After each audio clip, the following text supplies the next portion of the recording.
வணக்கம். சாந்தி சமையல்ல இன்னைக்கு நம்ம செய்ய போறது ஆட்டுக்கால் சூப். எப்படி செய்யறதுன்னு பார்க்கலாம். ஆட்டுக்கால் சூப் செய்ய தேவையான பொருட்கள் என்னன்னு பார்க்கலாம். ஆட்டுக்கால் சூப் செய்ய ஒரு ஆட்டுக்கால் வாங்கிக்கோங்க. அதை நல்லா வாட்டி கட் பண்ணி வச்சுக்கோங்க. சின்ன வெங்காயம் கொஞ்சம் எடுத்துக்கோங்க.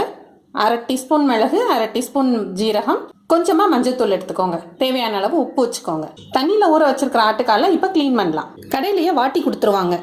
அதை இந்த மாதிரி கட் பண்ணி வாங்கிக்கோங்க.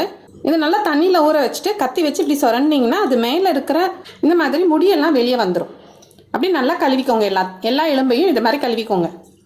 கருகாமல் ஏதாவது முடி இருந்ததுன்னா அதை கட் பண்ணி போட்டுருங்க. நல்லா கத்தியால் சொரண்டின எலும்பை 2-3 தடவை தண்ணியில் போட்டு கழுவிக்கோங்க. கடைசியாக கொஞ்சம் மஞ்சள்தூள் போட்டு கழுவிக்கோங்க. மிக்சியில் வெங்காயம், கொஞ்சம் மஞ்சள், ஜீரகம், மிளகா அரைச்சிக்கோங்க. இப்போ குக்கரில் கழுவின எலும்பை போட்டுக்கோங்க. அரைச்சி வச்ச சின்ன வெங்காயம், மிளகு, ஜீரகத்தையும் சேர்த்துக்கோங்க. 4 பேருக்கு சூப் வேணும்னா 1 லிட்டர் தண்ணி சேர்த்துக்கோங்க. தேவையான அளவு உப்பு போட்டுக்கோங்க. இதை அடுப்பில் வச்சு குக் பண்ணுங்கள். விசில் வந்ததும் ஃப்ளேமை கம்மி பண்ணி வச்சு 20 நிமிஷம் வச்சுருக்க போகிறோம். இதை எவ்வளோ நேரம் குக் பண்ணுறோமோ அவ்வளோக்கு சூப் நல்லாயிருக்கும். 20 நிமிஷம் ஆயிடுச்சு. திறந்து பார்க்கலாம். ரொம்ப சாஃப்டாக இருக்குது. எலும்பு நல்லா வெந்திருக்கு, சாஃப்டாக இருக்குது. இப்போ உப்பு காரம் பார்த்து தேவைக்கு ஆட் பண்ணிக்கோங்க. இப்போ இதை இறுத்து வச்சிடலாம். சூப் ரெடி ஆயிடுச்சு. கொஞ்சம் கொத்தமல்லி தூவிக்கோங்க.